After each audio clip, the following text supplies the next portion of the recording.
नमस्कार दोस्तों, आपका बहुत बहुत स्वागत है हमारे चैनल भगवत गीता ज्ञान में। आशा है आप सब लोग कुशल होंगे। आज हम लोग बात करेंगे कृष्ण जी की 4 दुर्लभ कहानियों के बारे में।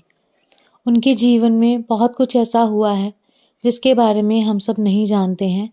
तो आज उनके जीवन की दुर्लभ जो कहानियाँ हैं उनके बारे में हम विचार करेंगे।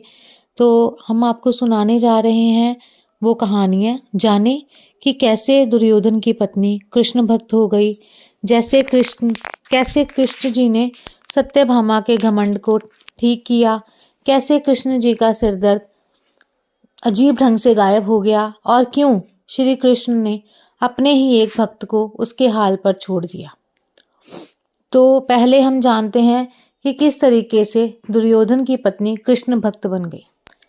दुर्योधन की पत्नी का नाम भानुमति था। वह एक बहुत ही सुंदर लड़की थी और जब श्री कृष्ण दुर्योधन के महल में मेहमान बनकर आए तब वो सिर्फ 17 साल की ही थी।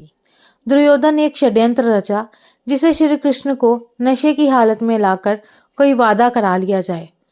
उसने सभी तरह की व्यवस्थाएं की और इस बात का खास ख्याल रखा कि भोज में खूब अच्छी मात्रा में शराब भी हो।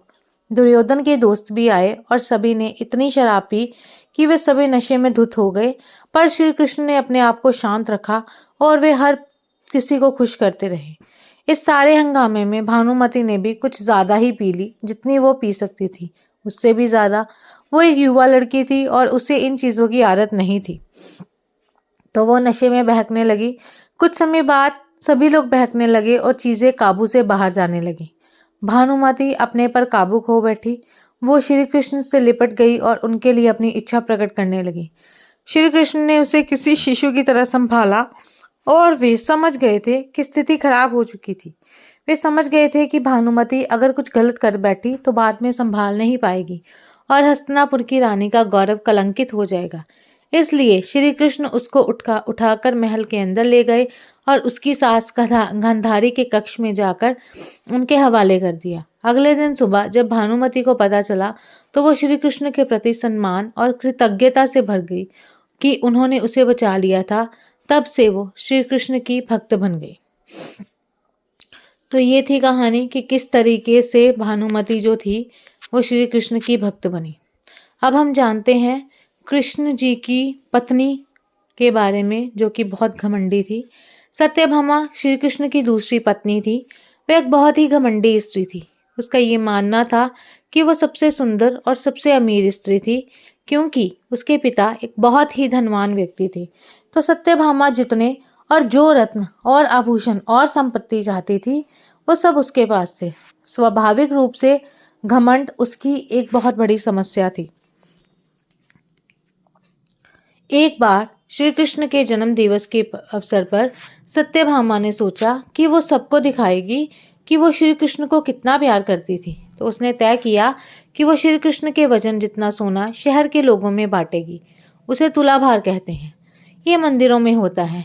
लोग एक बड़े तराजू में अपने वजन के बराबर का मक्खन, घी या चावल या कुछ और रखकर वो चीज़ लोगों में बांटते हैं। चावल, नमक, दाल या सोना या वो कुछ भी आप दे सकते हैं जो देना चाहें। यह प्राचीन परंपरा हमारी संस्कृति का एक हिस्सा है। सत्यभामा ने तुलाभार की व्यवस्था की। लोग बहुत प्रभावित हुए, पर श्री कृष्ण पर इन बातों का कोई असर नहीं हुआ। वे जाकर तराजू के एक पलड़े पर बैठ गए। सत्यभामा जानती थी कि उनका वजन लगभग कितना है और उसने उतना सोना तैयार ही रखा था, पर जब उसने सब सोना दूसरे पलड़े पर रखा तो कांटा जरा भी नहीं हिला। श्री कृष्ण का पलड़ा थोड़ा भी ऊपर नहीं हुआ। ऐसा ही कुछ तब भी हुआ था जब कृष्ण एक शिशु थे। एक राक्षस आकर उन्हें ले जाने लगा।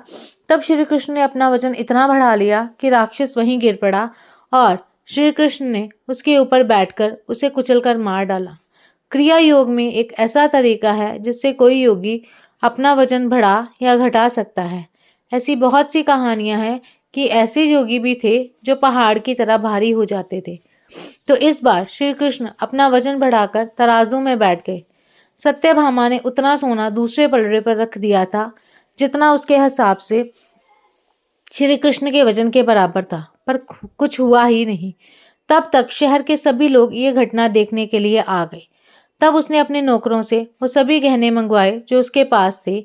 एक के बाद एक वो गहने डालती जा रही थी और सोच रही थी कि काम हो जाएगा, पर कुछ नहीं हुआ।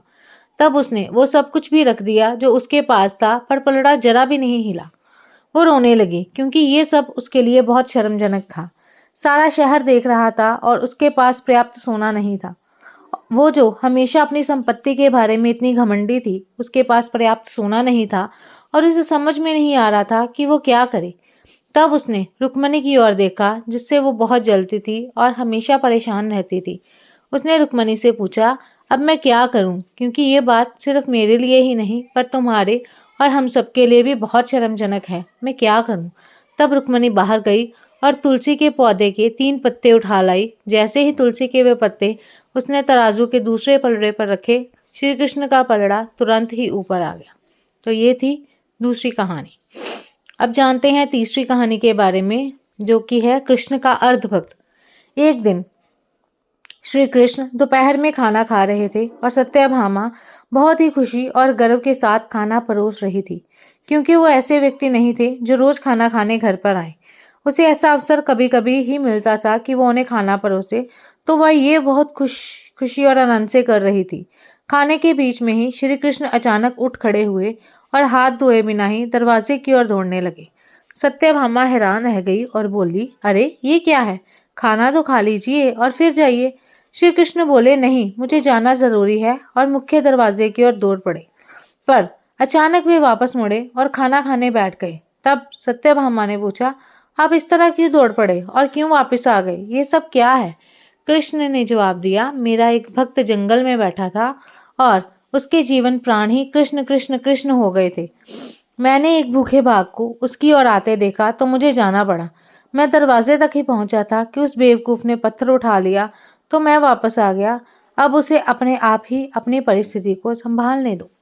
तो ये थी तीसरी कहानी। अब जानते हैं चौथी कहानी, जो है श्री कृष्ण के सिरदर्द का इलाज। एक बार श्री कृष्ण के जन्म दिवस के अवसर पर उत्सव मनाने के लिए बहुत बड़ी तैयारियां की गई थी। नृत्य, संगीत और बहुत कुछ। लोग बड़ी संख्या में इकट्ठा हुए, पर श्री कृष्ण घर में ही बैठे रहे। वे शायद इसमें भाग नहीं लेना चाहते थे। वैसे तो कृष्ण हर तरह के उत्सव के लिए हमेशा तैयार ही होते थे, पर इस दिन किसी वजह से उनकी इच्छा नहीं थी। रुक्मणी आई और पूछने लगी, नाथ, आपको क्या हो गया है? क्या बात है? आप उत्सव में शामिल क्यों नहीं हो रहे? श्री कृष्ण बोले, मुझे सिरदर्द है। हमें नहीं मालूम उनको वास्तव में सिरदर्द था या नहीं। हो सकता है कि वाकई हो, और ये भी संभव था कि वे नाटक कर रहे हों। उनमें वो योग्यता थी। कृष्ण बोले, कोई मुझे वाकई प्यार करता हो, वो अपने पैरों की धूल अगर मेरे सिर पर मल दे तो मैं ठीक हो जाऊंगा।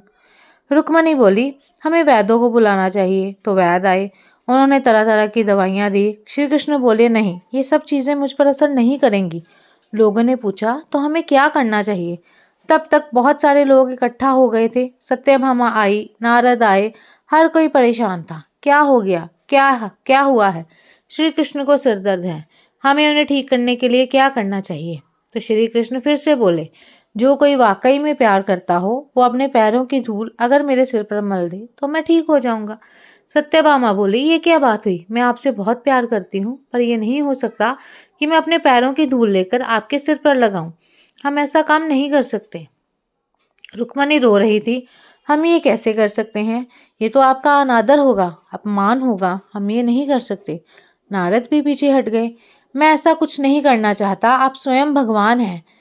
मुझे नहीं मालूम कि इसमें क्या रहस्य है। पता नहीं इसमें कौन सा जाल होगा। मैं अपने पैरों की धूल आपके सिर पर रखूंगा तो हमेशा नरक की आग में जलूंगा। मैं ऐसा कोई काम नहीं करना चाहता। चारों ओर बात फैल गई। हर कोई सकते में था। हम ये काम नहीं कर सकते। हम सब उन्हें बहुत प्यार करते हैं, पर ऐसा करके हम नरक में जाना नहीं चाहते। उत्सव मनाने के लिए लोग श्री कृष्ण का इंतजार कर रहे थे, पर श्री कृष्ण अपना सिर दर्द लेकर बैठे हुए थे।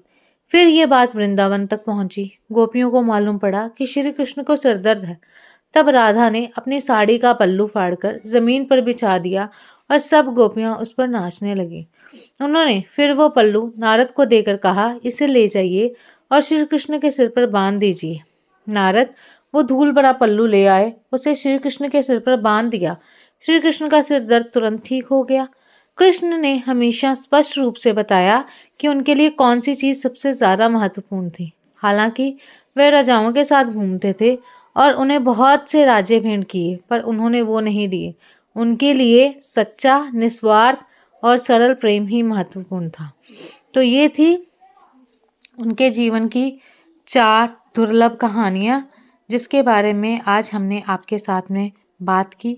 अगर आपको ये कहानियाँ अच्छी लगी तो हमारी वीडियो को लाइक कीजिए और चैनल को शेयर और सब्सक्राइब करना बिल्कुल ना भूलें। जय श्री कृष्ण।